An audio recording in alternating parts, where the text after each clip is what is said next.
Hey guys, welcome to another video. My name is Vipul and today we have with us the BMW X1. Now it has been a while since the car has been launched, but in this video we're going to tell you 10 things that you need to know about this car.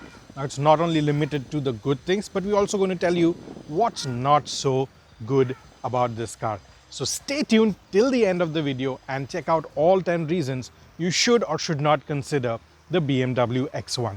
So let's get started. Number one, it's the design. Now, the BMW X1 got a facelift last year and the design has been completely changed. You get a completely new bumper, a new kidney grille and new headlamps as well. Overall, if you look at the silhouette of the car as well, it's bigger, brawnier than its competition.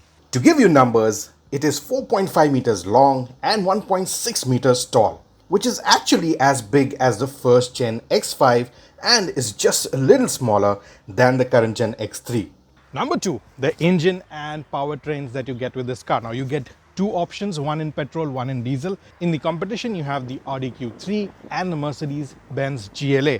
The Mercedes and the BMW have a diesel option, but the Audi has only a petrol. Now in this, you get a 1.5 liter petrol engine and a 2 liter diesel that's equipped on this car right here. The 1.5 petrol is a 3-cylinder unit and makes 134 HP and 230 Newton meters of torque and is mated to a 7-speed DCT, while the 2 liter diesel puts out 148 HP of power and 360 Newton meters of torque. This too is mated to a 7-speed DCT. And this is where the X1 stands against its competition. If I were buying the X1, I would choose the diesel. Number three, you get a bigger cabin now. The previous generation X1 was very small and it did not have a lot of space. But as you can see in this car, you have a lot of space. You get very good comfortable seats with side bolstering, so you are in place even when you are in corners. Second row also is nice and spacious. You have ample knee room, ample headroom, even though there is a sloping roofline. And if you don't want to use the central armrest, you have ample space for seating 3 passengers as well. The GLA, on the other hand, is quite cramped at the back. And now, since we're inside, let me also talk about the features that you get. So number 4 are the features that you get in this car, starting with the rear AC vents for the rear passengers. You have this armrest, you get a central headrest as well, and rest of the features are in the front.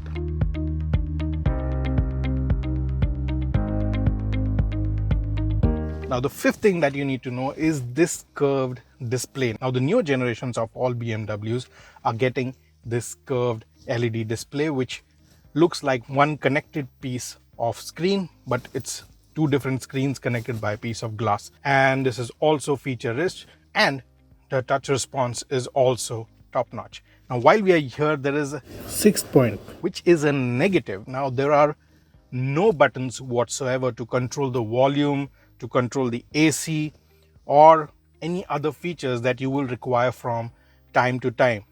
And you have to rely on the touchscreen to perform all these features. So that's kind of a negative because it takes your eyes off the driving and you need to operate the touchscreen. So if there were some controls right here, it would have been better. Number 7 are the safety features. Now BMW is generally a safe car and you get a whole lot of features with the X1 as well.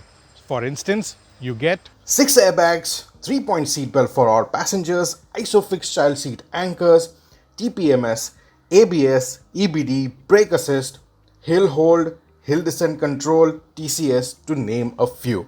The car has also scored a full 5 stars in the Euro NCAP ratings. Number 8 is how this car drives. Now one thing we have to appreciate BMWs for is the sheer driving dynamics. If you want something that is fun to drive, a lot more engaging, you should definitely pick the X1 over the Q3 or the GLA. The steering dynamics, the steering feel, the response and feedback that you get from the steering are absolutely on point. And also the suspension is tuned in a way that the whole family is going to be comfortable, no matter if you're driving in the city or on the highways. Full marks in the suspension and handling department for the BMW X1. Number 9, the BMW X1 is not all perfect. It does have some features that it misses on, like you do not get a 360-degree camera. Also, the petrol engine, the 1.5 liter, is not very powerful. You have other options in the form of the Audi Q3 and the Mercedes-Benz GLA, which offer much more powerful petrol engines. Also, the petrol engine is not very refined and a lot of sound does creep into the cabin. And lastly is the price. Now, the main competitors of the BMW X1 are the Audi Q3 and the Mercedes-Benz GLA, and the prices and variants will be on your screen right now.